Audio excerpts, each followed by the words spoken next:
This is where the fun begins.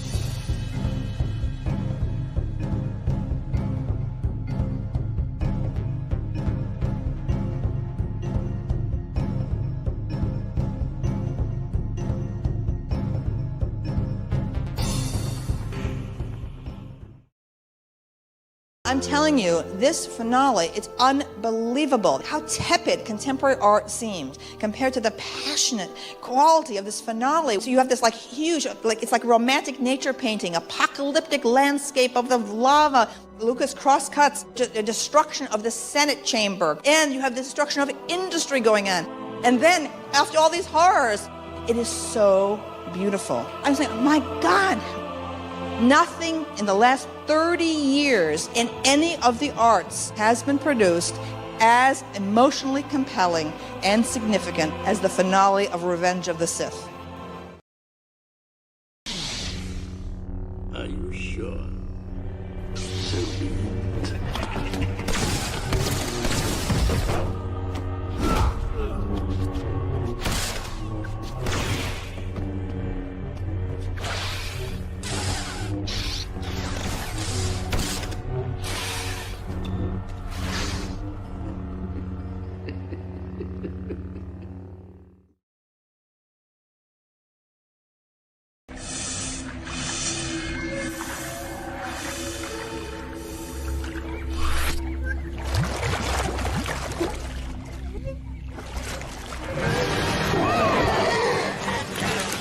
Did you miss me?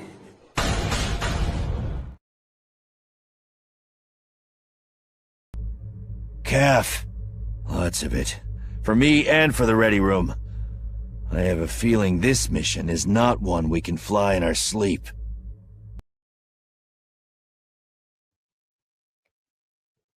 Hello, everyone, and welcome to Thursday Morning Caf Chat. I'm your host, and welcome to the channel, OG Star Wars. How are you guys doing? Good morning from the West Coast. And I feel like a weather reporter because I always like to tell you guys about the weather. I'm looking outside my window, and I live in the Central Valley, and there is what is called Tule fog, and it's a bit hazy, foggy out there. Not bad as it's been, but the visibility and stuff, it looks pretty cool. It looks eerie, you know? Like, have you guys seen the Fog movie? I think it's named The Fog. Yeah, kind of reminds me of that, especially at night when you're driving, and it's like almost like you're going through hyperspace in a sense. But that would be more or less if you were like driving in the snow and it's coming down pretty good. I've been in situations of that like that, and you because it mimics the stars and stuff. But anyways, good morning. This is OG Star Wars weather report. How are you guys doing? And what is in your mug? I am sipping on some coffee. In fact, I do need to get a refill. I forgot to refill before I started, so I'll do that in a little bit. We're still good. Yeah. So today's show, I'm switching it up today, and I was looking through some insider magazines that I have and stuff, and I wanted to. I seen a Expanded Universe article about Matthew Stover, and I was like, you know what? Let's talk about Matthew Stover. Let's talk about him, who has worked with George Lucas and also with the company on producing some amazing stories. You know, and every author has a hit and miss. You know, there's some that are like, oh, what was he thinking, or she thinking, or whatever. So I thought maybe we should talk about that night. And so I'll pull that up here pretty soon. And of course, we have our little segues of Lucas Facts and Book of the Week and Cringe Factor. So let me see who's in the chat. Good morning to you all. And smash that like button. Subscribe if you haven't. If you want to further support the channel, become a channel member. And, you know, of course, share this out. Let people know we're live over here. Morning times can be hit and miss for the crowds, but that's okay because I understand that, you know, people have lives, they work, you know, whatever, wherever you're at, whatever. I'm glad that you are here able to tune in and participate and support. And if you're catching the replay, thank you so much. Again, do what I said earlier. Like, subscribe, share, become a member, and share this out. You are greatly appreciated. Yeah. So I'm doing well. Everything's going well on my end. I'm waiting for some exciting news when it's coming to my art. And I will share that later on here. But we do have the OG Art Challenge, and I will share the 2 entries that were this last week. I believe only 2 people entered this time for week 3. We are now on week 4. So I'll share those entries as well. And I haven't decided which one yet is going to be the honorary mention. So, but both have some great explanation of their theme, what they base their image on for Leia. So we'll be sharing that here pretty soon. Yeah, let me see who's in the chat. So we have our Bato, Mr. Soul Assassin here. Why am I up so early? What's going on? I don't know why you're up so early. Jeez. Smash the like and share the stream out. Yes. And of course, my merch. I have that. I hardly promote it, but I do have the merch, and I forget to put a lot of details in my description below. I need to go back and update some of my descriptions with details and stuff, with like where you could find me, Rumble information, merch information, and all that, Gatekeepers Alliance information, all of that. Some channels or some lives have that. Some videos have that. So, but it's just a habit I have to get into. Yeah.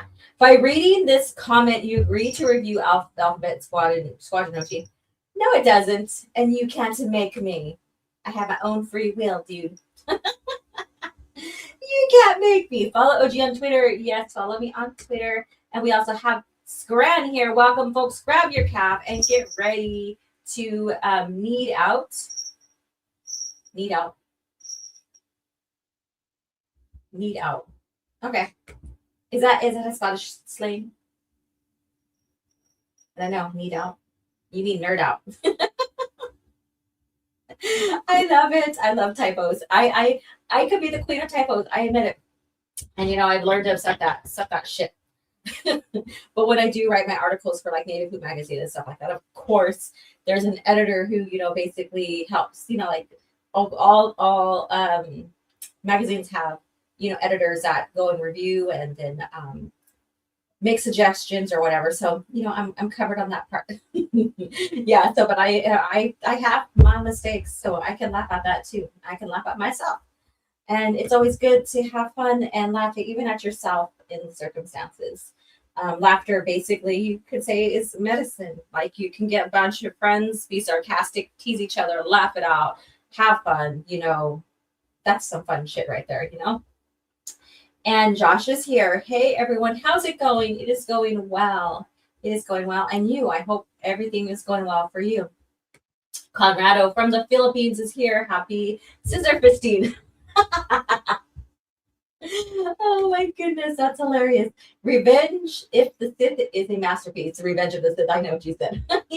We are just like going on with our typos. It's funny. I love it. All right. It's Silent Hill. And as always, smash the like. Decrepit is here. What's up? The drive to Fresno from where I live sucks. I hate the fog. Oh, you live around where you live like near me. I live south of Fresno. Not like docks. I'm not really dock myself anyways. But yeah, I get it. It's like fucking crazy, right? I teach yoga up in Fresno. Driving through hyperspace. You're a nerd, OG. Hell yeah, I am. No shame in my game. No shame in my game whatsoever. I love Star Wars. That's the thing. I love Star Wars, and I love George Lucas era of Star Wars. How about you guys? And, what is your favorite era? I always ask that. You're like, era, what the hell is that? You have the pre-Old Republic, you have the Old Republic that even includes the PT. But if you want to kind of separate that just for the Clone Wars, event, then you could say PT era. And then you have the Dark Times. Then you have the classical times, basically where the OT falls apart. But the OT is still part of the Dark Times, which is the ending of the Dark Times, right? And again, like I said, for the PT, you can use the OT. It's kind of separate for the OT era, right? And then you have the New Republic era. And the formation of the New Republic, the still those little small little skirmishes that are happening with the remnants of the Empire, all of that. And then you get into the New Jedi Order era, and that includes Darkness Trilogy and the formation of the New Jedi Order and new threats. And then you get into the Legacy era, and that's where it ends, the Legacy era. And then you have like go for like 100 odd years, and you get into the descendants of the Skywalkers, whether it's on Leia's side or Luke's side, and very well, brilliantly written everything, as well as kept continuity wise, and that includes the movies. Like everything is a single, universe, I guess you could say, within the Star Wars historical timeline. Basically, it's one historical timeline. And Chio is here. Good morning, everyone. Although it's the afternoon here, it's cold too. Yeah, I know. We're all tuning in from different parts of America and the world, and I'm thankful for you guys being here and hanging out with me. And we are on Rumble, so I promised. I know I said that this week was going to be exclusively just Rumble. I made the stream last night, last minute after I got off for work, and I automatically disconnected it to YouTube. So I'm like, fuck. After I realized everything was finished and done, I was like, I'm not going to delete anything. It's already been announced on YouTube. So what I'm going to do is, I know I said I was going to at least do once a month exclusive Rumble for Caf Chat. I'm going to do the beginning of the month, every month. And if I decide to go 2 times a month, then it's going to be every other, where it's going to be YouTube with Rumble and Rumble by itself. I'll let you guys know on that decision. So if you have not yet, follow me on Rumble. Get over there, follow, and so that when we only exclusively do Rumble, and I'm still going to stream it to Twitter, even though I don't make anything over there. I think streaming to my profile, my platform on Twitter, is just as important as me streaming on other sources, to get the word out, to get the Star Wars expanded universe, actually the George Lucas era of Star Wars, because we don't just only talk about the expanded universe. The expanded universe basically makes up the majority of the lore. It's what's built upon, basically expanded upon the movies, right? So it's the majority of the lore. And so there's a lot more content going on under that, a lot more lore-wise, world building wise, all of that. But we do talk about the games. I'm like, that's my weaker point, is the games, but hey, that's just how it goes, right? And then we have we talk about the movies. We do talk about the young readers, our books, all of that. We talk about all of it. So it's George Lucas era, and what that means is it's pre-Disney. Pre-Disney, because George Lucas era means when George owned the business, authorized everything, had everything under one continuity in the canon, all of that. George Lucas era. All right. So anyways, you guys all know that. I'm preaching to the choir. Hello, you guys. And he says, casual, hello, casual Chris. We can't properly judge Stover since everything he tells us is a lie. Oh no, and the channel members here as well. How are you doing, Melissa Lord? And thank you for joining Discord. It's been a little quiet in there, I know. I'm still getting it off the ground. But thank you. So I share a link out with the artists who are doing the art challenge, and then also channel members and stuff. However, if you want to join Rumble and you're a subscriber, I would love to have you there too. I do have a screening process because we do have creepy, corrupted, weird individuals that basically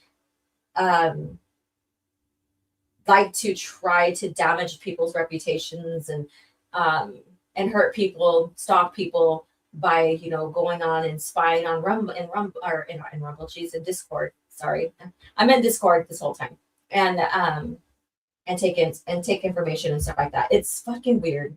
It is fucking weird. Okay. Y'all see, I got OG. She's got to read Alphabet Squadron. Nope, I don't. And we have Purist on the Rumble side. I still have to mod you. I still haven't been able to mod you correctly. It won't let me. Let me see. that's the thing. Let me go ahead and connect to my Rumble. Open up my Rumble screen on my side. My feed. There we go. And let's see here. Let's see here. How can I do this? I see. Oh, Melissa Lord's on the Rumble side too. And we have a few of you guys. So let me see. 5 seconds. Delete message. Mute user. Manage. Mute user. User Bane Shill. I wish it allows me when I click on your side here to allow me from here to mod you like StreamYard does. You have to type out the purest name, no cut and paste, and I did it last night. Haha. Okay, I will have to take care of that. Case sensitive, no space, just like the name shows. Okay, so the pure, okay, just like that. All right, so I will take care of that here pretty soon. All right, so who else we have? We have Holy Shitful, who is on Rumble, and thank you so much for the gifted subscriptions. That's freaking amazing. Thank you so much. So we have a few of you guys here on Rumble. Again, like I said, I'm going to go ahead and do a exclusive premiere, or not basically premiere, but exclusive live of Caf Chat on the first Thursday of each month. And I'll take care of the modding purist. And I was doing the Bane of Shills and stuff, so that's probably why. And I just gave up on that. Just gave up on that. Let me see here. I found some crazy EU ratings that had all of Stover books rated low as fuck. Crazy. I mean, I won't argue the Shatterpoint rating, but Revenge of the Sith. Are you serious? Holy shit. What the heck? I don't understand. Like, he's like one of the best authors out there. You know, and we can almost like, and I forget now, who won your best when you did the author showdown? Who won again? I forget. Was it Stover or was it Lucino? Or am I off? I forget. So what is everyone's favorite Star Wars movie? Yes, Josh. So if you guys want to answer that. Oh, that's hilarious. Let's see here. Let me see who else jumped in. If I missed anybody, this must be the gifted subs or whatever you want to call them over there on Rumble. I'm still getting used. Like, we are so there's a lingo for every single platform we're on. Like how we talk about, you know, subscribers and stuff here on YouTube, and then how we discuss similar actions on Rumble. It's weird, it's crazy, but yeah, I'll get it one day. The Republic era, always. What are your opinions of Courtship of Princess Leia? I finished it yesterday and found all the romance stuff with Leia and the prince pretty annoying. Did it kind of make you kind of cringe or something like that? I think it's supposed to be a little bit like over the top, just to show, you know, and it's all about her going against, you know, her true feelings and morals to help the New Republic flourish. So that's what that story, in a nutshell, that's what that's about. Top of the morning to ya. Hey, thank you so much again. Old Republic. All right. Courtship is amazing. I was looking for that one. Chat, would you support the rule of 2? Oh no, that's not the rule of 1. It's the 1 Sith. That freaking, was it an article that you shared with me? Or was it a video? But anyways, the title on that is Rule of 2 versus the Rule of 1. And so it's Sidious against Darth Krayt. And this is a mistitle, or excuse me. This is, I guess you could say a mistitle, I guess you could say, because it's not the Rule of 1. It's the 1 Sith. It's the 1 Sith. The real Star Wars before the dark times of Disney. Glad you are back. Yeah. Let's see here. Sorry I couldn't get Rogue Squadron Part 2 out. Crazy day yesterday, Sat, for sure. Saturday for sure. Yes. And I know you received that information I got for you on one of the Insiders magazines about the Rogue Squadron. So hopefully you can use that for images or whatever, unless you already have the video made or you're still put it together. All right, let's see here. Anybody else that I missed? I need to go in there, and I already read all that. And thank you so much. I will take care of that. I will get it done by today. And Soul Assassin 2. Yeah, I'm watching y'all here. He's not a rumbleist at all. He's not a rumbleist. Nerd Migos, what's up? How are you guys doing? You guys, if you haven't seen it yet, I did a Talking EU with Nerd Migo. So if you have a chance to and time, go ahead and find that and have and listen in and leave a comment too. It's a very great interview and very good insight about George Lucas era, the movies, and even the EU and how the synergy between the two. Yes, so check that out. Let's see here. And thank you so much again for the memberships over there. There you go. All right. I will take care of the mods stuff there. So thank you again, Pierce, for that. I didn't understand exactly all that. And like I said, I wish I could click on the side of your name on the buttons and just put as mod as well for Rumble. So Rumble, please do that. Please make it easier for us to mod our people without having to go to a different screen and all that. That would be amazing. All right, so I've been babbling too long here. Just chatting away with you guys. So let's get into our first segue here. That's great. It's going to be great. That's going to be great. It's going to be great. That's going to be great. All right, so we have here Lucas Facts. So, there's some people that confuse what Lucas Facts is. Lucas Facts is not just George Lucas quotes. It is basically the development. It can include George Lucas's quotes, but it's the development behind the scenes of Lucasfilm and the lore or the world building, the movies, or the EU, what have you. So just to clarify that for those dipshits out there who don't understand what this is about. So I thought I'd share that with you. And if these dipshits are watching, this is dedicated to you. Bitch, sit down. Be humble. Sit down. Be humble. Sit down. Bitch, sit down. Certified boogeyman, I'm the one that up to score with them. The industry can hate me, fuck them all, ain't they mama? All right, so there you go, you guys. So Lucas Facts here. So this is very interesting, and I wanted to share this with you guys. And I don't think I've ever shared this as a Lucas Fact whatsoever. I try not to repeat them, but as it grows and grows, I might have a repeat once in a great while. So Lucas Facts here. A few months before the release of Vector Prime in 1999, Lucas gave an interview with Wired where he talked about The Phantom Menace. A question came up about the novels and the possibility of the sequels. Lucas answered it. Answer is very direct. So this is from Wired. Wired 1999. What about the reports that episode 7, 8, and 9, which exist in novel form, will never reach the screen? And then so that's a question there. So, and Lucas says the sequels were never really going to get made anyway, unlike 1, 2, and 3, where the stories have existed for 20 years. The idea of 7, 8, and 9 actually came from people asking me about sequels. And I said, I don't know, maybe someday.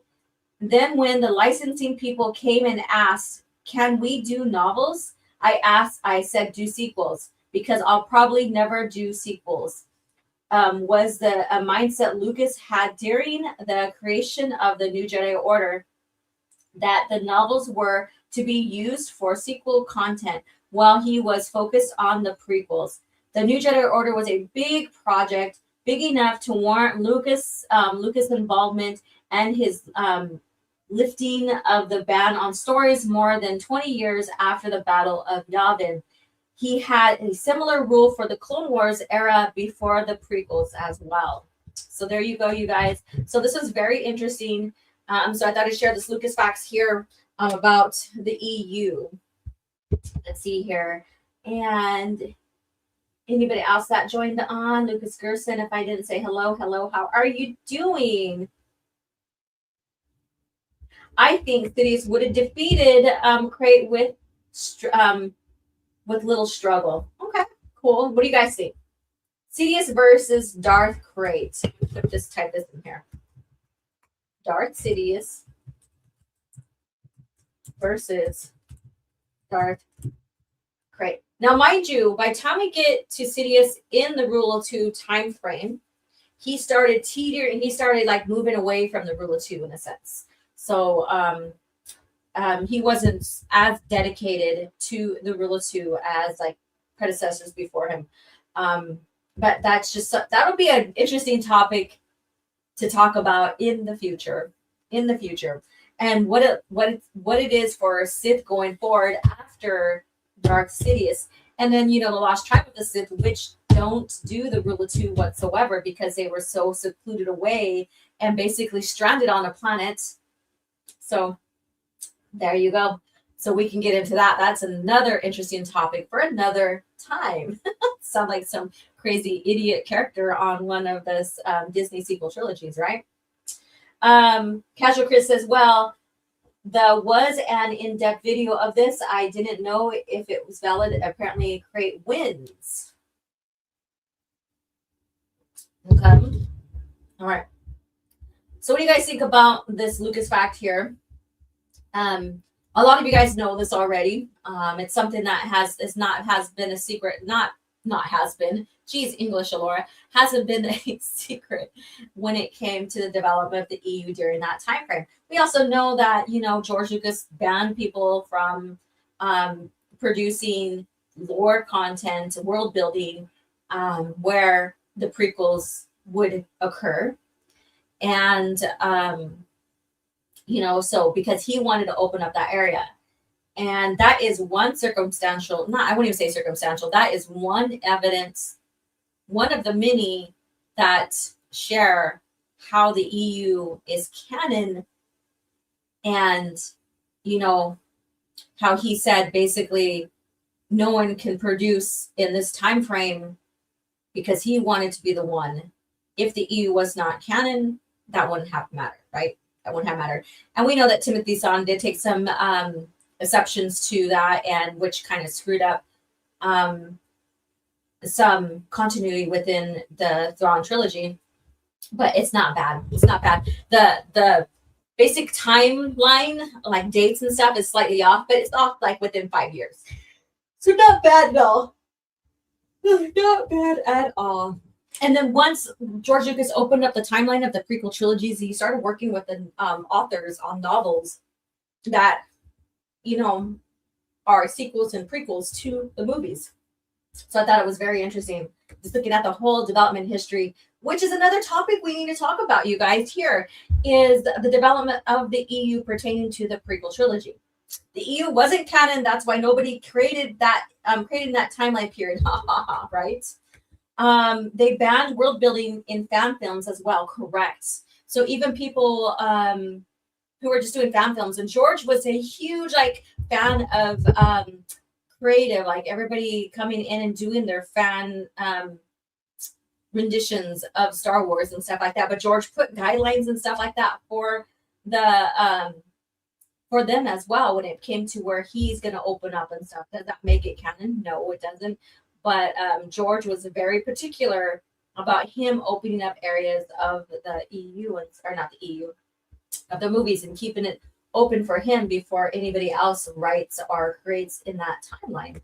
All right, so this was very interesting. New Jedi Order. We are going through the New Jedi Order Renaissance here and discussing New Jedi Order. Today, I'm taking a pause here. I do want to end the show slightly early because I have a meeting to go to today. So that's another reason why I'm like, you know what? Instead of saving this for a rainy day, quote unquote rainy day, let's talk about Matthew Stover and stuff. So we're going to get into that here pretty soon.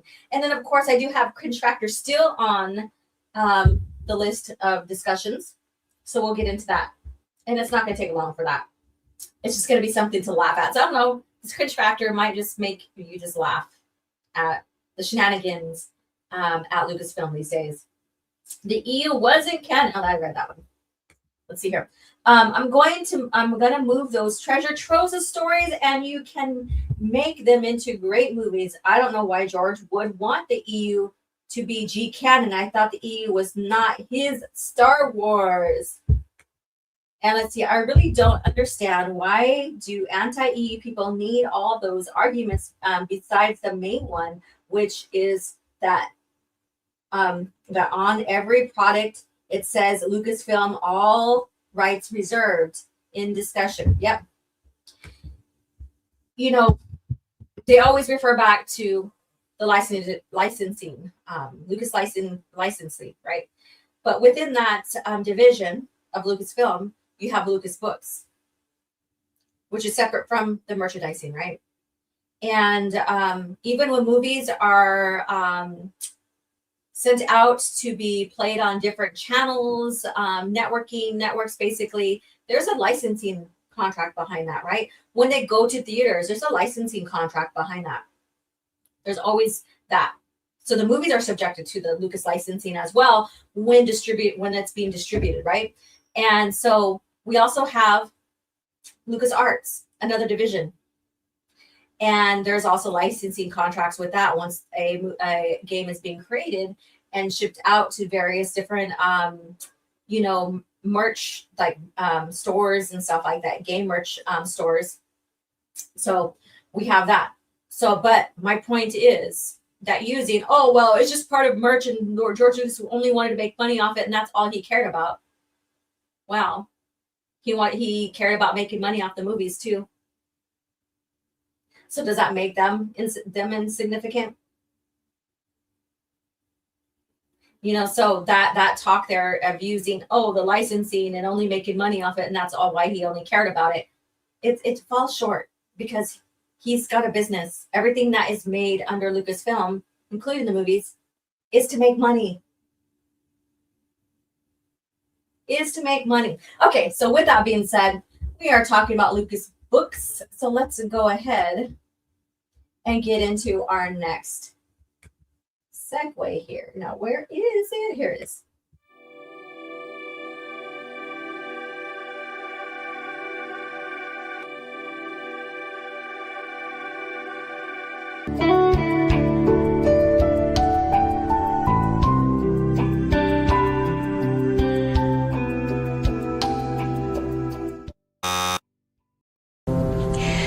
I hate to say it, but it looks like the item you're searching for doesn't exist. Impossible. Perhaps the archives are incomplete. If an item does not appear in our records, it does not exist. They make her look so shrewd, and she's gotten that reputation, hasn't she? Oh my God. You've been Jocasta. Yes. So here we go, you guys. Here we go. Republic Commando book here. We are basically doing the first one here. So I use this here, not just to do the whole series and stuff, but to do, the first installment of the Republic Commando here. So when I made it last night after I went to bed and I had everything posted, I was like, you know what? I should have just used the original book, but that is okay. That is okay. So we have it here. Karen Travis is the author. Cover artist is Greg Knight. And it was published paperback in 2004, October 2004. The timeline 22 BBY. BBY. And how many of you guys read the Republic Commando books? So I want to know, how many of you guys have read the Republic Commando books? And the book we're talking about is Hard Contact. Hard Contact. So the first book. Okay. So Hard Contact was the first of 4 Republic Commando novels inspired by the video game of the same name released by LucasArts in 2005. The game focused on Delta Squad, a team of specialized commandos that operate as a quartet behind enemy lines. Though the novel insisted spotlighting the Omega Squad, The feel of the missions, the squad tactics involved, and the equipments used are all directly tied to the game. Okay, Pierce read the first two. Nice. Here you go. Oh, look at this. Hi, how are you doing? Oh, look at that. He has a heart on for Karen Travis. And here we go. Bitch, sit down. Be humble. Sit down. Be humble. Sit down. Bitch, sit down. All right, and you have read the first one. All right. So there you go. So Karen Travis here, Republic Commando Hard Contact, is the book of the week. And it's very interesting and very interesting how she written the this, I guess you could say, series. And it's in perspective of basically the commandos and their view on what's going on during the war events and their viewpoints on the Jedi. And not everyone in the galaxy of Star Wars, the universe of Star Wars, see the Jedi as heroes. And Palpatine starts to diminish how people view them. And by the time you get him succeeding as emperor and creating the empire, the Jedi are villains. So we see, I guess you could say, the Revenge of the Sith, right? And we have the opinion of these commandos, of these clone troopers of the Jedi. So I think it's very interesting. And, you know, just like the real world, I guess you could say, if you want to do the analogy comparison, not everybody's going to agree on like what they like. If they agreed with a certain society and how they carried on their society and stuff like that. So you're always going to get a good and bad kind of take from individuals, and it's going to be very, very different per, you know, regions of the world, I guess you can say, versus, you know, and that's the same way with the Star Wars galaxy. All right, let's see here. Let's see what you guys are saying. Posers, the Mandalorians hated the Jedi first. Exactly. And there's a history behind that. And that's even explained, you know, not explained. That's even shared within the whole entire lore. But Sam Witwer once said that Karen got it wrong. Right? I know. Let's see here. And I haven't yet because I can't find them in any 2-second hand stores. It's how is it? I wonder if it's in thriftbooks.com. Let's see here. Anybody else join over on Rumble? Let's see here. Okay, so and I said, like I said, in the morning it is it's a bit quiet, like especially for the Rumble platform, and that's cool. Thank you guys for being over there and hanging out.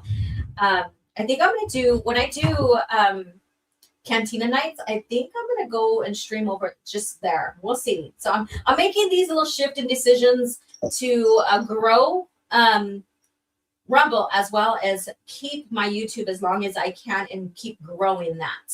So let's see here. What else are you guys saying? Brownon, good job having awful opinions on Clone Wars 03. Oh, yeah, that's right, huh? I like carrying Legacy of the Force books better. Hard Contact was good, though. Yeah. And we all have, or like I said, even within the Star Wars, George Lucas era of Star Wars, you know, the series, different series or trilogies or what have you, or duologies, we're going to have different opinions on what we like versus what we don't next to the next person that we're talking to. Same with the movies, right? Same with the games. And so it's just, that's just how it is. That's just how it goes. Let me see here. Thriftbooks.com.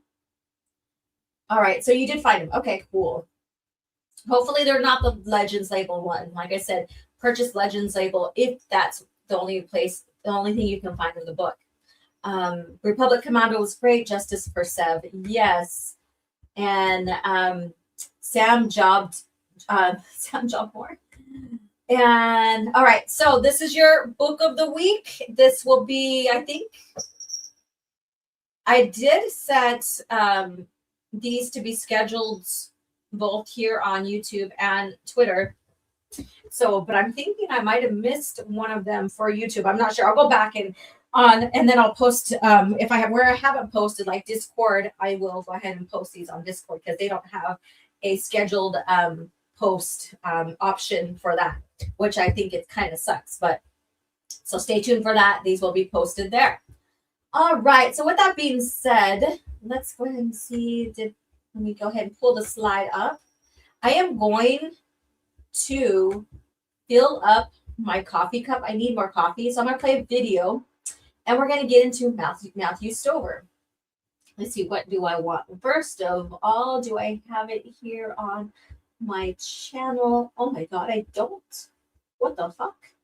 But in the meantime, I know I have gatekeepers here. Because there's a fucking gatekeeper. There's a fucking gatekeeper. Now let's listen to Filoni real quick. When George announced that the show was going to be happening, I think it was, 2005 back in Indianapolis, Celebration 3. And he said that he was going to kick off the show, get you on your feet, and then he was going to step back. Is George still as hands-on as he's ever been? He was very hands-on in the beginning. I would see him more than once a week at times. I used to put like all the original designs, Anakin and Ahsoka, everything went through him. I would have them done and direct them to a certain point till I thought they were ready, and then I would show them to him and say, what do you think of this? But once we established the look of the show, he did step back to a degree, but you know, he will always be involved in the he sees a story reel, which is like a very rough form of an episode. So he watches that, and then he gives me notes. He used to come in for those, and we would sit together and watch them. Now he just calls me. All right, so there you go. So he wasn't as involved as many people think he is, like especially during the later years, and that's always been my stance. People do get that wrong, try to talk shit, but hey, you know, let them. You know, they basically don't know my lore, I guess you could say. All right, so let me find the video clip that I wanted to play here while I go fill up my caf. Here we go. Someone asked me to give the best reason why someone should read the expanded universe. After giving it a lot of thought, here's what I have to say. The expanded universe respects the reader. In the expanded universe, Luke Skywalker's optimism continues where it left off in Return of the Jedi. He's fulfilled hope to the galaxy, just like Obi-Wan said he would, not like the Disney movies where he gave up on the Jedi or even the whole galaxy for that matter. The character you see in those movies is not Luke. Luke isn't a quitter. He's not a pessimist. He's a leader. He's inspirational. And he's always there for his friends in times of need. Another character is Han Solo. He's introduced to us in A New Hope as a loner, a man who cares only for himself and nobody else. But by the end of Return of the Jedi, that all turns around when he finally finds friends he can trust and a true love to spend the rest of his life with. And that's exactly what he does in the expanded universe. Han is a devoted husband and father to Leia and their kids. He loves his family above all else. In the new movies, Han turns out to be a selfish deadbeat dad who ran out on his family when things get tough. It's a complete 180 from the character that we saw from Return of the Jedi. Now, another thing the EU does is it rewards its readers. Attention to detail when it comes to continuity has never been done at such a level as when it was performed by the expanded universe. Avid readers will constantly be rewarded for their diligence as comics, novels, video games, and even children's books share connections throughout the entire series, making it almost a flawless, continuous story. And though it has its minor flaws, it's still the best overall story and continuity out there, period. That's what the EU does. It respects and rewards its readers. And that's the best reason you should give it a try. Long live the expanded universe. What the hell are you talking about? Matt Wilkins' voice sounds annoying. What's so annoying about his voice? Let's see here. Why is Dark Plagueis novel by James Eco so expensive? Are you talking about the hardcover? Because if you try to get the hardcover, yes, that shit is expensive. Collector's pieces now. Let me see here. Almost forgot this, but here I am. Hey, Wolf Scar. Jeez, I need my glasses. How are you doing? Let's see here. No, I was talking about Dave Flint. Oh, I'm sorry. So sorry. I was like, wait, what do you mean? His voice is not annoying, but I get it. I'm so sorry there. The Webverse. Yeah. So, all right. Yes, Matt is great. Scalpers be the bane of EU collectors. Exactly.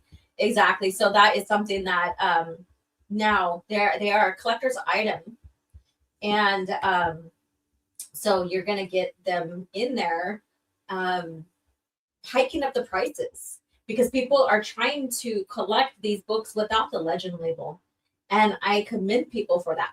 But before we begin, let's go ahead and have a little laugh. I love this here. I want to play this. I haven't played it in a while. I got everything ready to go, but I just want to play one more clip because why not pay homage to Carrie Fisher and her roast of George Lucas? George Lucas ruined my life. 57 years ago, I did his little Star Wars film. The fact that you made me into a little doll that my first husband could stick pins into, a shampoo bottle where people could twist my head off and pour liquid out of my neck, lather up with Leia and you'll feel like a princess yourself. And yes, the little Pez dispensers. And though amongst your many possessions you have owned my likeness, lo, all these years, so that every time I look in the mirror, I have to send you a check for a couple of bucks. You had the unmitigated gall to let that chick, the new girl who plays my mother, Queen Amadillo, or whatever her name is, she wears a new hairstyle and outfit practically every time she walks through a door. I mean, I bet she even got to wear a bra. Even though you told me I couldn't because there was no underwear in space. I hope I slept with you to get the job, because if not, who the hell was that guy? All right. So rest in peace, Carrie Fisher. Always a great sense of humor. She will be missed. So Matthew Stover, for you guys here in the chat, what is your favorite novel of Stover's? If you want to share here right now before we, get into this article here. Now, I've been researching and looking for some stuff in the later insiders when TCW debuted and going on into the buyout, that one shaded area where before they announced the EU was no longer canon, basically tossing the EU. They tossed about 90% of the lore out the window. So basically, I've been researching, but then I seen this and I was like, you know what? I haven't really prepped for Caf Chat, and I need to do that. But my schedule changed up somewhat, and I work Wednesday night, so I missed Casual Rage. So I missed Casual Rage last night, and I got to go back and listen to the replay just to continue to support Raging Rhino, one of my friends. Yeah. So because of that, I don't, and he changed. If he would have kept Casual Rage Thursday nights, it would have been no problem. So, that's kind of sucks, but it is what it is, right? Still support best way I can, and his channel. So I'm doing research and I came across this and I was like, let's go ahead, since I didn't get my prep done on Tuesday like I normally do, I'm just going to go ahead and switch up the topic a little bit. And we're going to get into a author of the EU. Now, favorite book. What was your favorite book that you read of his? It's kind of hard because you have Traitor from New Jedi Order. You have Shatterpoint. You have what other books are there? Let me see here. You have, of course, Revenge of the Sith. You have Shadows of Mindor. You have, let's see what else is there. Yeah. So you have those books there. And I might be missing one. I think I am. I'm almost sure I am. But anyways, so let us know what your favorite book is here. I can't read. Oh, my poor soul assassin. I'm glad that you still can be successful modding and reading the comments here. Also, what you've listened to, like if you listen to the audiobooks or the audibles, you know, because there is that. You do have that choice. You do have that choice. All right. So, author of the Expanding Universe, Mather Stover, and this is by Michael Goge. I think I said his name right. But anyways, Insider 149 for those who want the source to this so they can look at the Insider and then also, you know, look at this later on. A successful science fiction author in his own right, Matthew Woodring Stover's Star Wars novels include Defining Mace Windu novel, Shatterpoint, and the much cherished novelization of Revenge of the Sith. But the path to success was long and hard. So there you go, long and hard. So we have, you know, a lot of, like I said, a lot of like good word of mouth, I guess you could say, recommendations about Stover when it comes to the EU as well. And Star Wars Grant says, I will never forgive everyone for the letting me read all of Shatterpoint on live streams for months knowing it was mid. Hey, like I said, I could give you guys my rating and recommendations, but I want you to experience it on your own because, like I said, we all have different opinions, different likes and stuff, and something I might like, you may not. It might be mid to you. However, I do agree that this right here is an interesting read, an interesting look at his psychology, I guess you could say. But you know, it's not one of the best. Like it's there. It's there. It's average, I guess you could say. He's cracking up. He's like, ha ha ha. And let's see, I have Shadows of Mindor, but I bought it on at the same time I got Sister's Deception, so I need to finish that first. I mean, between Septus and Shadows of Mindor, it doesn't matter which one you do, but if you're currently reading Septus, and you need to finish it, I understand, but it's not required for you to read Septus to understand Shadows because they're in different timelines. Basically, you're going back in history versus forward in history between the two.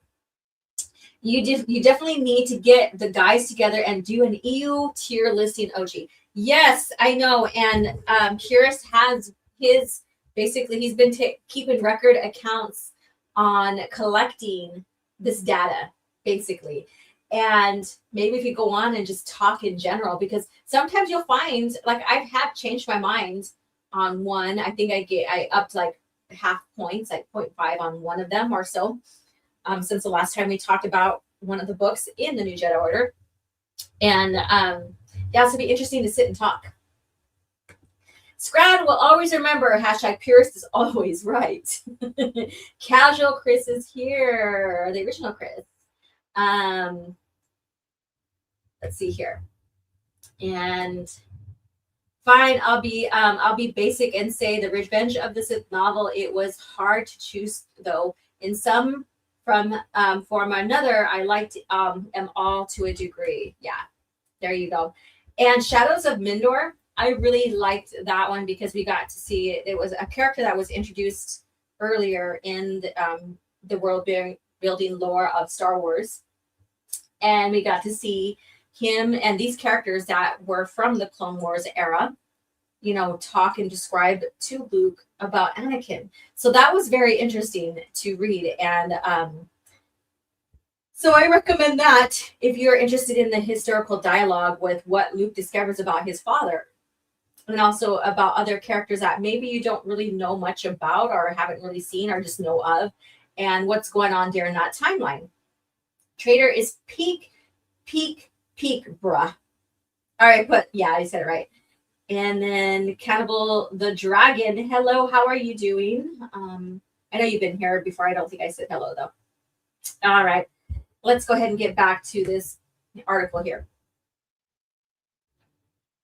So, in the summer of 2001, a writer new to Star Wars Galaxy, Matthew Woodring Stover, delivered a manuscript titled Traitor to the editor desk of Lucasfilm and Del Rey Books, commissioned as the 13th entry in what would be an epic 19-novel saga called The New Jedi Order. Stover's Traitor was slotted to be published as a mass-market paperback in July of the following summer, and are on the heels of the 634-page hardcover doorstopper Star by Star, which is the biggest Star Wars novel that has been published, and that's by Troy Denny, and it's one of the most favorite Star Wars, our beloved Star Wars novel out there. And The Dark Journey and Enemy Lines paperback. Other than providing readers with exciting action adventure, not much was expected to happen in these paperbacks. In fact, when the editors team, when the editor team first conceived of the New Jedi Order, they intended the paperbacks to recount the minor fill-in stories of the series, while the 5 annual hardcovers would be pinned by top industry names and feature galaxy-shaking events like the deaths of major characters. So we discussed this on Pierre's channel about the paperbacks basically just being, like if you want to know like the tie-ins and stuff like that, and some events and stuff like that in between these hardcovers, wasn't necessarily needed to read the paperbacks, but they just expanded on some stuff. However, that's not how it turned out. So we were talking about how would it be if we only read the hardcovers of the New Jedi Order and not the fill-ins of the paperbacks for the series. I think it would be kind of disjointed a little tiny bit, because these authors really like the fill-in books that they've written they don't feel like that. They don't read like that. And they expand more on what's going on in the New Jedi Order timeline. So that's interesting. Again, we talked about this on Pierre's channel. So that's very, very interesting. So let's see here. And yet, Traitor was anything but a minor action adventure. Perhaps the shortest book in the series in word count. It packed the biggest emotional land philosophical punch, recalling Yoda's quip, "Size matter not." Stover's paperback novel would become the center of the saga. The center of the saga. And didn't we just read about like what the New Jedi Order meant during the time of when people were asking George Lucas about sequels? All right, just pointing that out. And a story that influenced the rest of the Star Wars expanded universe fiction for years to come. So what stories are after this? So we have within the New Jedi Order era, we have Darkness Trilogy. And then after that, we have the Legacy era, which includes Legacy of the Force, Fate of the Jedi, and some other just regular, like other novels that are not in series. They're what you call standalone, but they're not standalone. They're still part of the historical timeline. And then years later, 100 years later or so, you have the Legacy comics. And this is all about Traitors, all about like how Jason was tortured, the effects of that, what happened to him, all of that. And, Vergere and how she manipulated him through her philosophy, I guess you could say. And from there, the story evolved. So Rodimus Prime, hey, what's up? OG, what I love about Jedi Apprentice books, it shows Qui-Gon Jinn was flawed, and even in middle age, he still have much to learn as a Jedi. Yes, I agree. And let's see here. Nazo is here. How are you doing? And a Jedi is always learning, and learning never stops. Correct, Wolfscar. Traitor is next when I finish rebel stand. Awesome. But Bergère was a Jedi. Jedis do turn. Jedis do get corrupted over time, especially when you're no longer with the Order and you have influences elsewhere.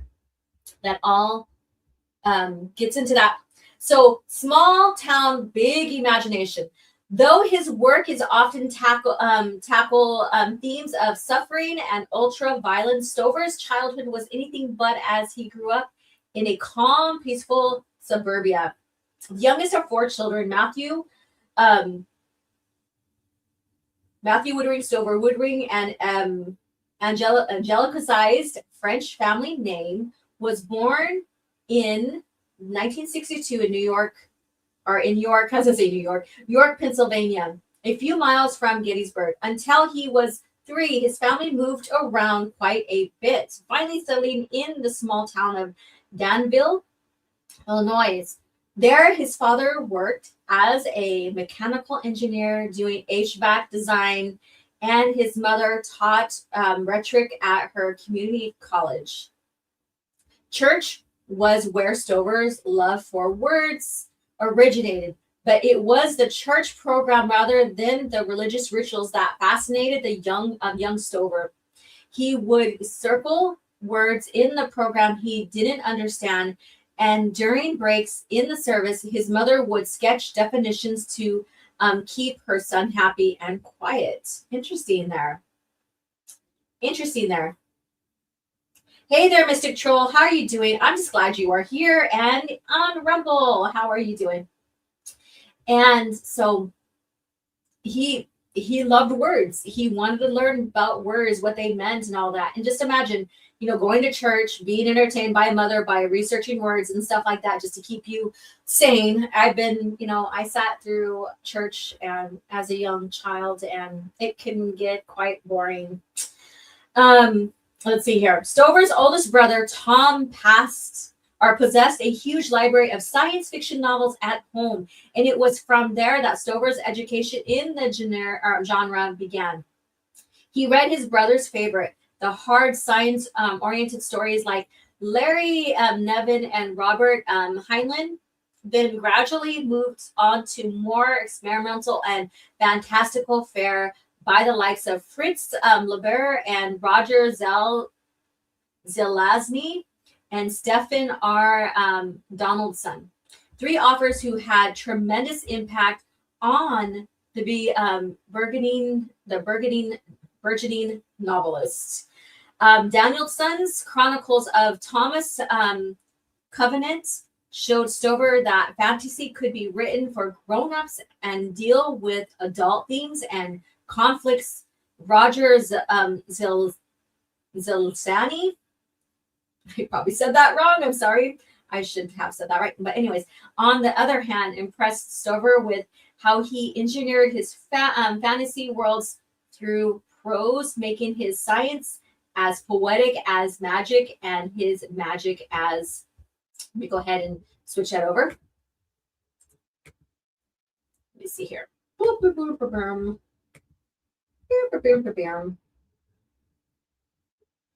And practical as science. So there you go. Practical as science. Oh, gee, are there some books in the you need to reread to refresh your memory? Of course, there's so much to that. There's so much there. Like certain details that I know, sometimes I'm like, I want to verify. And I think that's just smart to, like, especially if you haven't read something in a very long time and you have the gist of what happened and the lore within that time frame, you still want to reread just to make sure that you have all the historical accounts. So when you talk about it, that you're talking as accurate as you can. And especially when you make statements, or I wouldn't say, when you post about that lore, you want to be as accurate as you can. You want to be knowledgeable about the lore too, so that you don't make stupid false claims either. Like force healing. Yes, I'm going to go there. Yeah, like force healing and all of that. So that you can get more of a sound educational information and not some crazy ass opinion, I guess you could say. So if you don't like something, that's fine. but prove what you don't like, and then provide some evidence to that, to what you're trying to point out, instead of making claims. All right, let's see here. How are you guys doing over here on Rumble?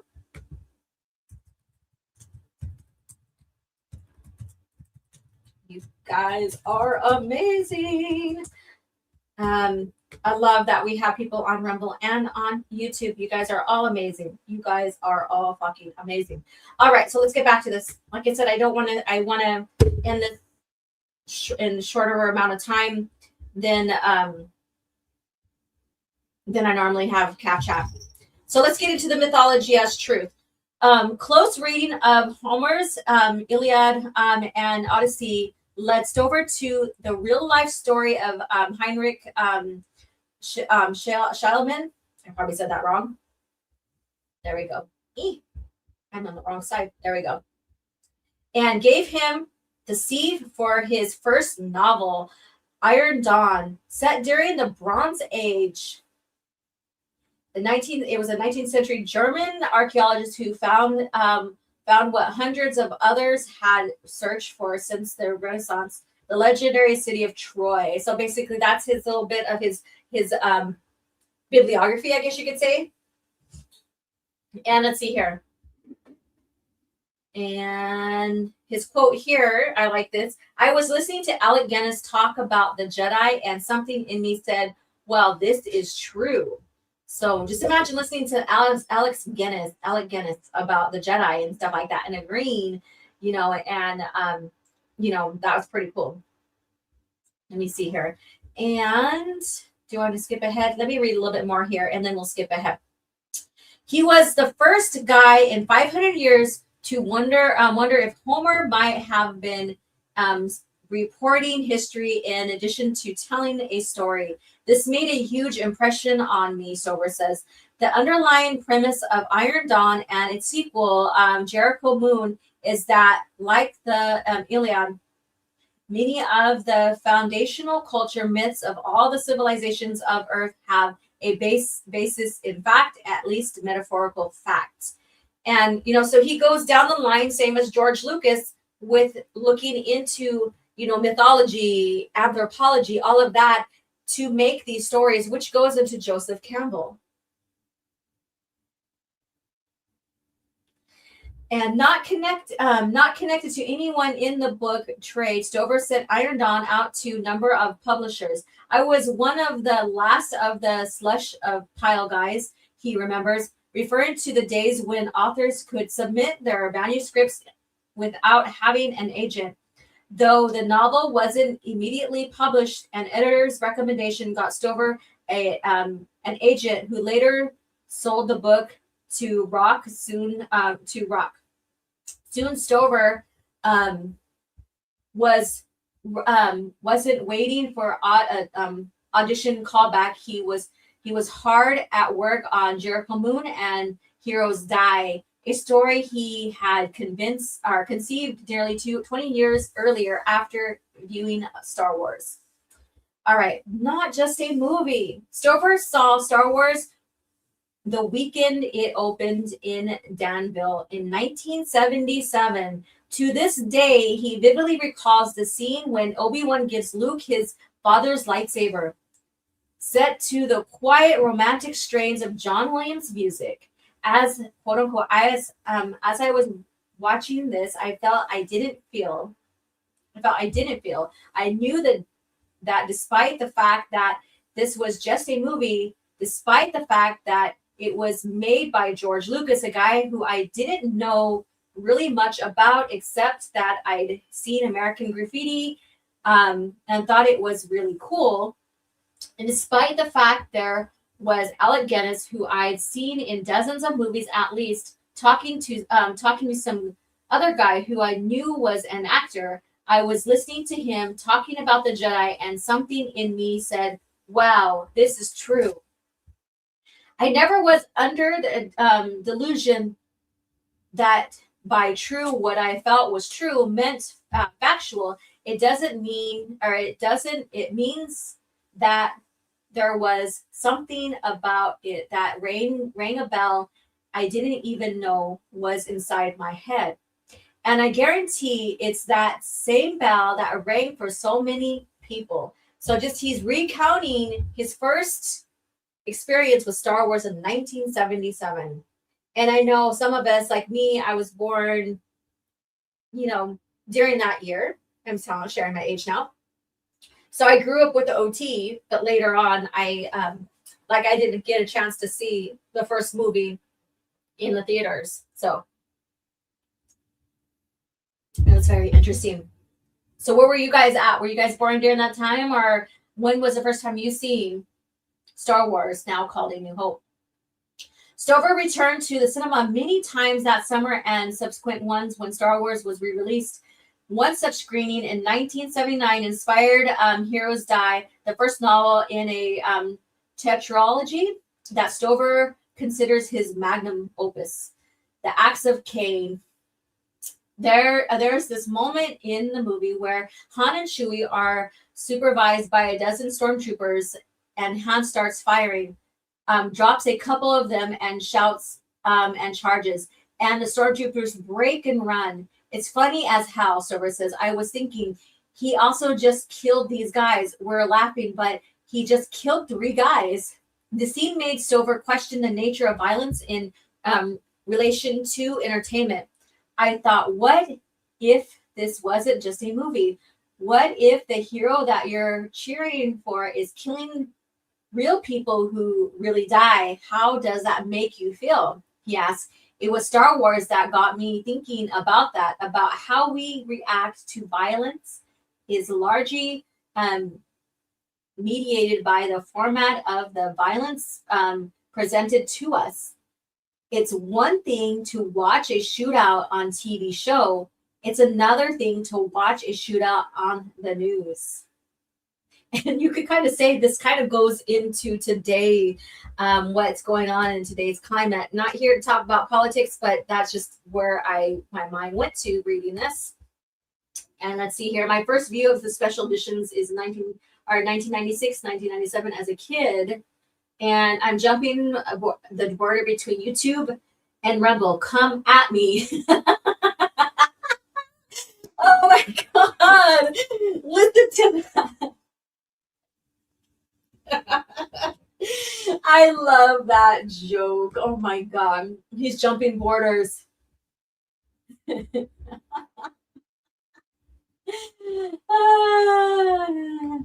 I like them both for their own reasons. I like them both for their own reasons. Holy shit, that's funny as hell. Let's see here.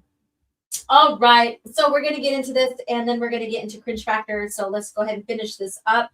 I will share these copies with you guys on the Discord so that you can take them and read further, because I'm like skipping around a little bit here. Just wanted to, highlight Matthew Stover and his brilliance, basically how he got into Star Wars, how he was a big fan. And that was one of the things, a lot of these authors were fans. Karen Travis. In fact, I wanted to share a clip about her here. I'm going to go ahead and prepare it for next Thursday's Caf Chat, because I want to prepare the clip and share it with you. But it's an interview of Karen Travis. But basically, in that interview, she basically shares about how she's a big fan and got into it and stuff like that, and it did influence her writing and stuff like that as well. All right, let's see here. Overworlds and Underworlds. Del Rey released Heroes Die as a trade paperback in August 1998. Coincidentally, Lucasfilm had just awarded the publisher the rights to publish Star Wars fiction, a license that had previously held in the 1980s. The Del Rey editors felt the Stover's muscular and gritty style might match up with the dark tone of the New Jedi Order. So they sent Heroes Die to Lucasfilm for Stover to be considered as a potential candidate. So they sent it to Lucasfilm. Lucasfilm is the one that, wants these stories, wants these writers, these creators. These are Lucasfilm stories, right? For Stover to be considered as a potential candidate. Lucasfilm agreed with Del Rey's assessment and assigned Stover to write the novel that shows how the tragic death of Anakin Solo transformed his older brother, Jason. Stover poured his heart and soul into the novel, writing it in an intense 7 months. Originally called Underworld, the book was retitled Traitor to avoid confusion with Dark Horse comic series at the time. Yet Underworld fits the story quite well, for in it, Jason Solo travels through the land of the dead, encouraging a former Jedi Knight, Roger, who is the opposite of Yoda. There you go, opposite. That's what I said. She is the opposite. She's not the same. Many people say that she is the same as Yoda. Like, she's not. All right. Where was I at? And in the metaphorical hell, Vergier teaches Jason about her concept of the Force by having him physically, emotionally, and mentally suffer the worst Yuuzhan Vong tortures. She fucking tortures him, just like I said. Just like I've been talking about, all these like Denny Alstonverse people have been like, no, she didn't torture him. Like, they dismiss the torture and all of that. It's the Vong, kind of deal. All right, let me see here. At the same time, she makes Jason stronger, forming him into new kind of Jedi Knight who is able reemerge into reemerge into the land of the light, betray the world brain, and control Coruscant, and uses his new power in service of his people. Now, a new Jedi Knight. That's not like, there is no such thing as making a new Jedi Knight.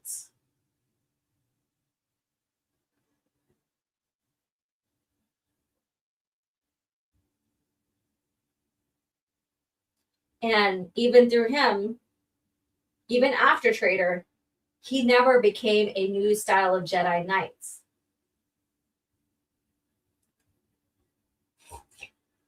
He was still conflicted. He was still questioning the Force. He went on sabbatical because he questioned the Force and himself and all the stuff. He left because of that. Stover steeped Vergier's wisdom in Taoist philosophy. So Taoist philosophy is dark, allows torturing and all that. Minds by showing the ambiguities inherited in the Force. In Stover's view, the Force needed to be a simple dichotomy of good versus evil, Jedi versus Sith. He also purposely left Vergier's true alignment in the cosmic balance unexplained.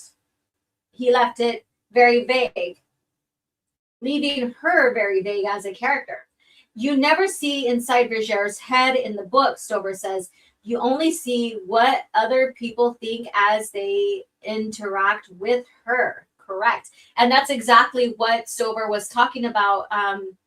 I've shared the quote before, but basically he says, I don't want to influence the reader's view on Vergier and how they see her, how they or how she's portrayed to them. A later story conference with George Lucas confirmed Stover's instincts about Vergier and the Force. Mr. Lucas himself told me that Star Wars is not about answers, he recalls. Some things are supposed to be mysterious, and that's like even Yoda's origins, right? Like even the Force has its mysteries and stuff. There's a lot of mysteries. There's things that have to stay mysterious for because too much explanation takes the value out of them, I guess you could say. Stover returned to the overworld universe of Heroes Die to write a loose sequel, Blade of Tycel. Meanwhile, readers' reaction to Traitor proved extraordinary. 2 years later, Lucasfilm hired Stover to write Shatterpoint, a prequel hardcover pitched as Apocalypse Now,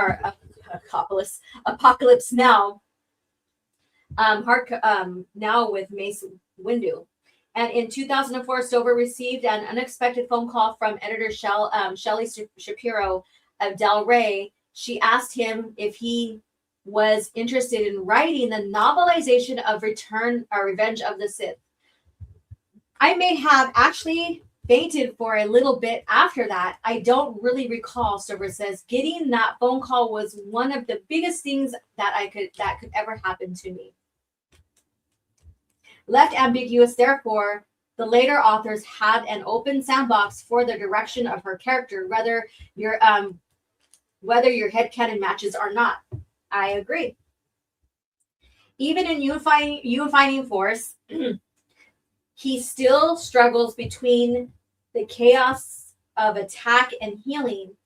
Sinner asked Jason this, and even in the end, he still doesn't know his role. Correct. I wonder if Ben Skywalker and Jaina Solo or Vistera would have taken Alana as an apprentice. We will never know exactly what happens after that. And all we know is that there's a Solo in Legacy Comics like 100 plus years later, and we can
Oh shit, how long was I muted? What the hell? How long was I muted? I didn't mute myself. Oh my god, that's hilarious. I was like going on this perfect like talk about Stover, and I was fucking muted. What the hell? For about 1 minute. I didn't touch anything, I swear to God. But the cat was trying to chew on, get out of here, was trying to chew on my screen. It might have muted me. I don't know how it's muted that way. Disney, you bastards.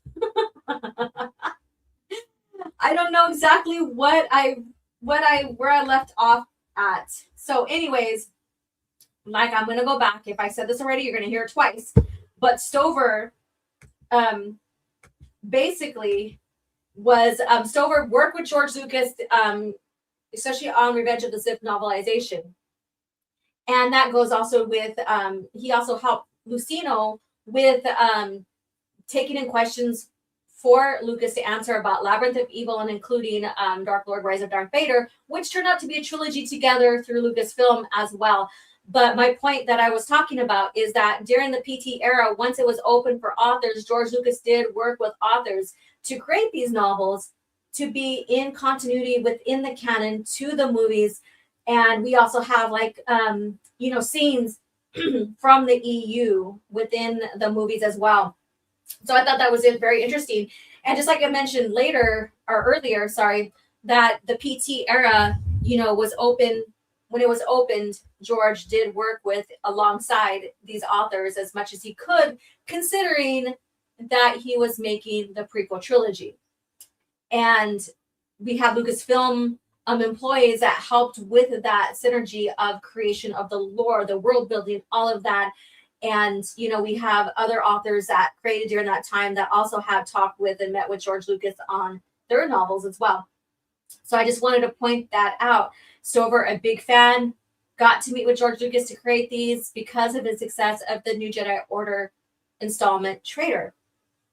And it snowballed from there. Shatterpoint, which George Lucas has a written the prologue insert to the story then. And then we have Shadows of Mindor, which is basically, he takes this philosophy that he's learned, his mythology research and all this other stuff to create that story, but also created synergy with introducing characters that were introduced earlier and giving us a look at what's going on during that time. And also because the PT era was opened up for authors, we got to see characters talk about Anakin Skywalker to Luke. So very, very interesting here. So Matthew Stover, his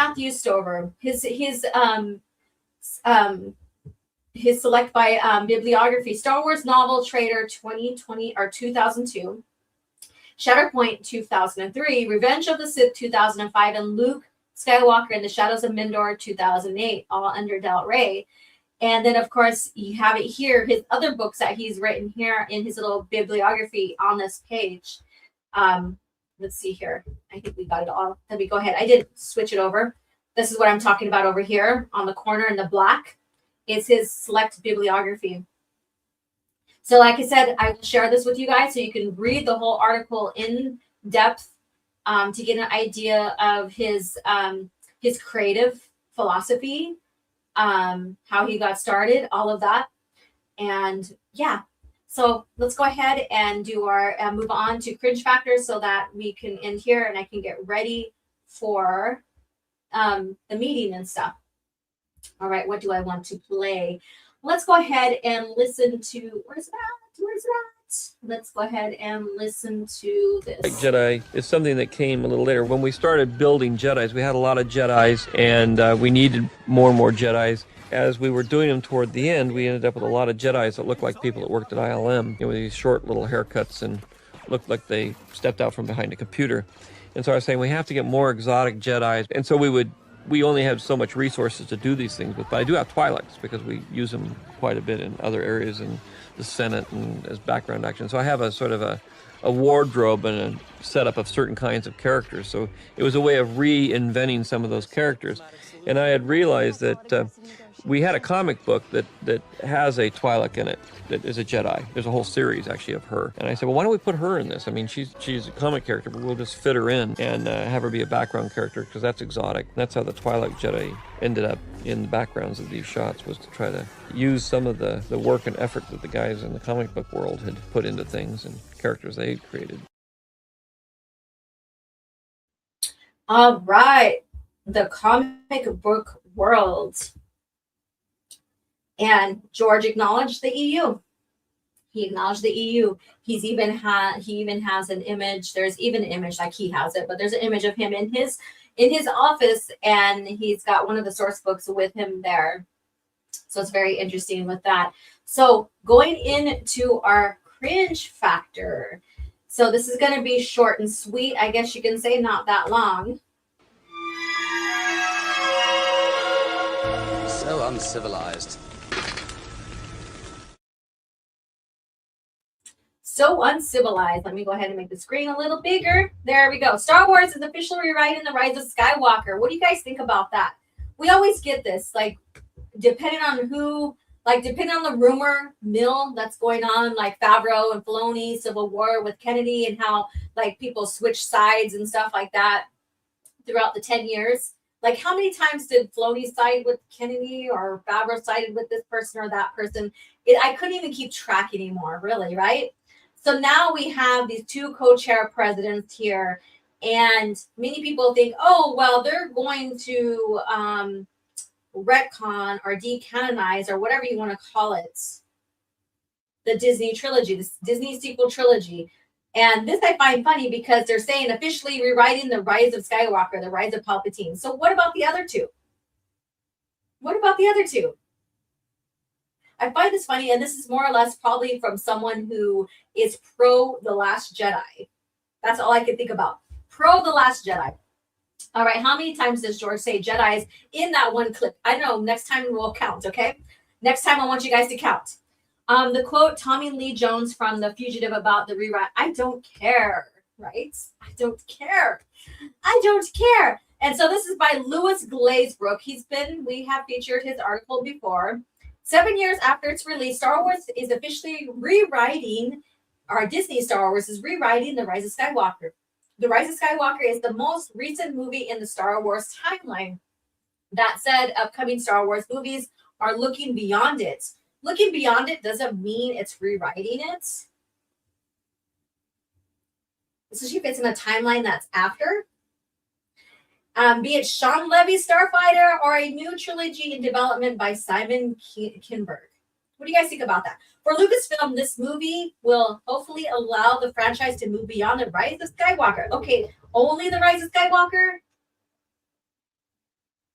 See how this doesn't make sense? Like you're gonna, and this shares how dysfunctional the Disney trilogy is. Because if you were to rewrite one of the OT or PT movies, you're going to friggin' ruin the whole trilogy, right? Because they're all connected. And this shows how, like Kennedy and the creators of the Disney trilogy, and even Bob Iger, because Bob Iger has stated to George Lucas and stated to the public that Disney has the ultimate say on what's going to happen in, Star Wars, or basically Lucasfilm. For Lucasfilm, these movies will hopefully allow the franchise to move beyond the Rise of Skywalker in terms of both timeline and backlash. They're all the same timeline. So are you saying that now they're creating a multiverse? Because I remember them saying when they tossed the EU that everything's going to be one single timeline canon to each other. Episode 9 is often considered one of the worst ranked Star Wars movies, primarily due to its resilience on unearned nostalgia and a borderline nonsensical plot. You could say that for every single one of the movies of the Disney trilogy, though. And why not The Last Jedi, especially? With the backlash in mind, it becomes evident that the future Star Wars movie and TV series under Disney are officially rewriting The Rise of Skywalker 7 years after the film's release. So what do you guys think? What do you guys think about this? Let me see what's going on in Caf Chat. We got a $2 from Mystic Troll. Archives there, jamming our communications. Yes, they are. How can we show this on screen? Okay. They're jamming our communications. Yes, I know. That's crazy. Thank you for the $2. Okay. Let's see here. What's going on here? They can't make up their mind or stick with a plan. Still waiting on Star Wars film every year. Disney, I know, right? Feels like the article says this every other week. Correct. So what do you guys think here? Episode 9 was supposed to be the end of the Skywalker saga. Now have you noticed that since Disney has purchased Lucasfilm and has been publishing new Star Wars stuff while dumping the majority of its lore for the sake of its own lore, that they call it the Skywalker saga, when in general, but under George Lucas, it was, nearly not, I would say it was not called the Skywalker saga. It was called the Star Wars saga. But why would you want to dump just the end of the trilogy? Firstly, I hate fucking that. It was worth exploring exactly why future movies look to be rewriting the rise of Palpatine. For all intents and purposes, the rise of Palpatine was thought of as the final chapter of the Skywalker saga. What began in Episode 1, The Phantom Menace, was set to conclude with 2019 films. The latter story supporting this. The resurrection of Emperor Palpatine, his claims to be this all of the Sith, the galaxy altering stakes of his final order, Rey's rise to finish what Anakin started, became all the Jedi, and christened herself as a Skywalker to boot, indicating the story was over. So George Lucas said the story's over. Anakin Skywalker's story is over with the return of the Jedi, right? That doesn't mean the story is over. I just shared about that earlier on Lucas Facts, right? You could still, and I'm not defending Disney and their trilogy whatsoever. I'm just giving some critical thought here with what was done in the past. And that was creating, because George even said that, the story's over, but that doesn't mean that there can't be anything told about Luke later on. And we have that. We have the evolution of Luke's story afterwards, because Anakin's is done, but Luke's is just beginning.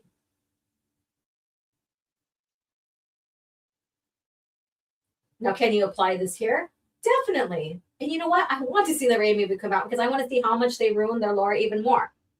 So either way that they approach, they're not going to have consistency within their own historical timeline of their Star Wars, of their full lore, their fake lore. And I'm here to watch it all go down. So if they do this and just retcon one of the 3 installments of their trilogy, I'm going to fucking laugh about it. If they decide to keep it and expand Rey's story and base it, and still keep in tune with their Disney trilogy, I'm going to laugh about it too. If they don't, I'm going to still have my popcorn and stuff like that and just watch it all go down, because it's a fucking dumpster fire. It's a dumpster fire when it comes to maintaining what George created, his brilliance, and many people don't know this, but Star Wars didn't begin with the movies. They began with the novels and the comics. And George wanted this to be a multimedia project, which we also got. Like, one of the first multimedia projects was Shadows of the Empire. And seeing the fans' reactions to keeping continuity, the stories consistent as they started years after the OT, and as they started installing more comics and stuff like that, and even games and stuff like that, they realized that the fans wanted consistency. And the Thrawn trilogy was the renaissance of that, right? Was like basically the rebirth of all of that. Because fans expected consistency with Star Wars. No other franchise gave a single timeline. And here we got Disney, this person reporting, Disney's going to retcon this and that, and it's amusing to see. And I'm here for it. I'm here to see how they further bastardize their own lore. So after the Rise of Skywalker, several movies were announced, from Waititi's standalone movie, Rian Johnson's trilogy, Rogue Squadron, to Rogue Squadron movies, all billed as original stories that stand apart from the Skywalker saga.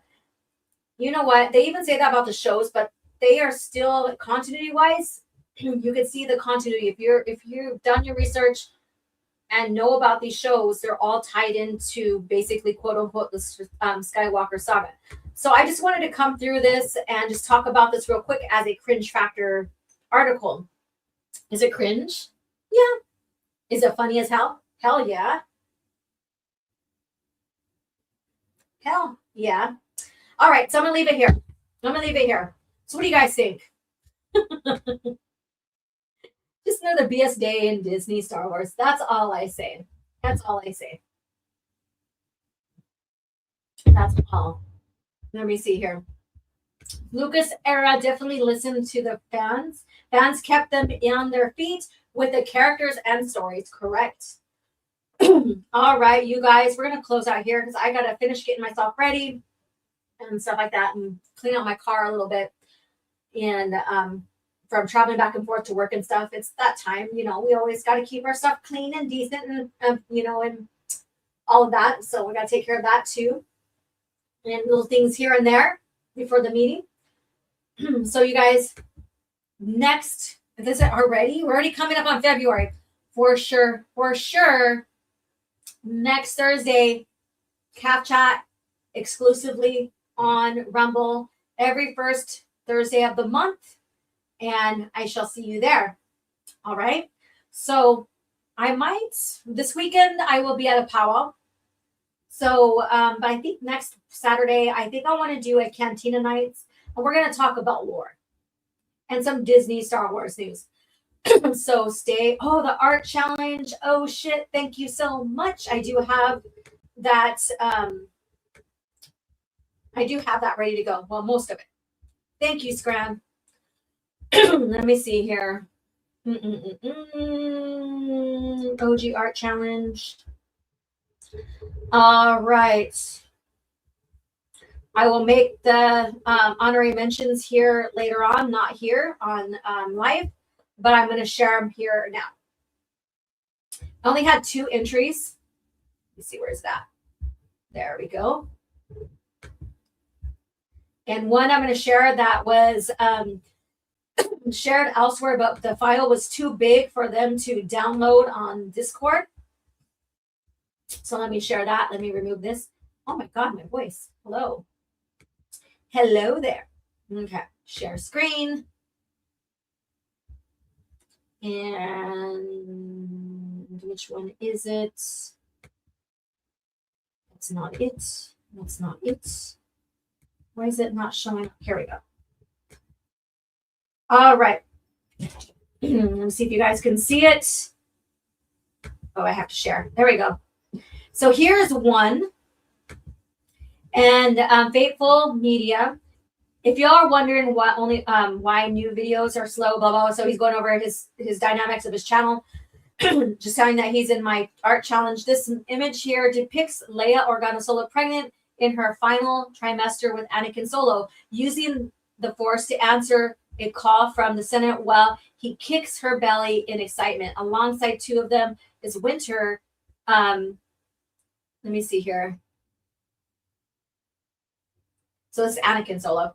Winter, Leia's handmaid and adoptive sister, waiting to attend both their needs. So there you go. So we have this.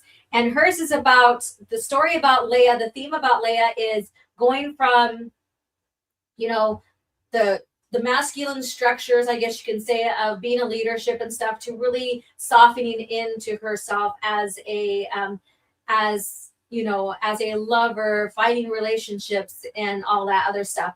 And I didn't say the theme as I typed it out, that shared. So we have here, you know, her with pregnant with Anakin Solo here. So thank you for that. Let me see what else. Let me see. Let me get this off screen. Let me see. So remove. And I have 3 or 4 in here, and like each week it's a different, like it varies per person and who shares. And like I said, you don't have to be in the challenge. Like you don't have to do every single week of the challenge. But here you go. Let me see here. Now I'm sharing off the Discord page of the art challenge here. Only the art challenger. Let's see here. Invite guest. No. Share screen. There you go. So let me get it here. Where is it? Windows. Why is it not sharing? Oh, it has to be friggin' up. There we go. There we go. Share. So here you go. So this is right here, a scene out of Shadows of the Empire. This is all wrong, Han. I love Han. You cannot refuse me. So this basically shows her, her realizing her softening into who she is, love, all of that. This piece depicts my interpretation of a scene inspired by Shadows of the Empire during Princess Leia's vulnerable encounter with Prince Zuko. At this point in the timeline, Leia is carrying enormous emotional weight. Han Solo, the man she loves, is frozen in carbonite, and the rebellion is still at war. She has been forced into constant state of strength, leadership, and emotional restraint. Xizor represents a very different kind of threat, not military power, but psychological and biological manipulation. I choose to portray Leia not as weak, but as internally conflicted. Her expression shows hesitation, awareness, and emotional struggle rather than surrender. She is caught between loyalty, grief, and influence she does not fully understand. So thank you, Scran, for that entry as well. Did I share it? Oh, yes, I did. So there you go. So here we go. The two people who have submitted, I don't think Brandon did this time. I didn't see, so I apologize if I missed it. But I will give an honorary here soon, before I leave for the power. Quinlan Voss for the win. I like it. Yeah, so there you go. I'm starting to reread Republic Commando and the Republic comics this week. Awesome, Drake.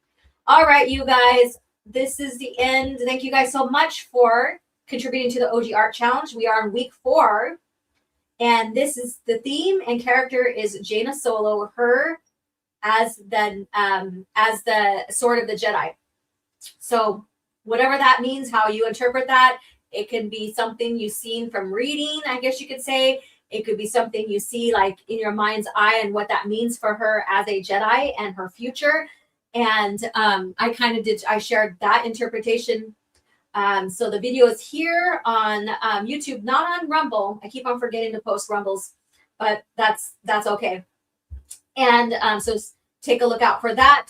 And that's our last week. I want to expand this art challenge like every 6 months and have different types of themes per the characters and expand on characters more. So thank you guys again for tuning in. You guys are amazing. And for those who hate watch, Bitch, sit down. Be humble. Sit down. Be humble. Sit down. Bitch, sit down. Certified boogeyman, I'm the one that up to score with them. The industry can hate me, fuck them all and they mama. All right. And thank you once again. You guys are amazing. See you guys next Thursday. And may the force be with you. And if you're catching the replay, let me know you were here. All right. And as we end here, let me see here. Oh, there it is. Have a good day.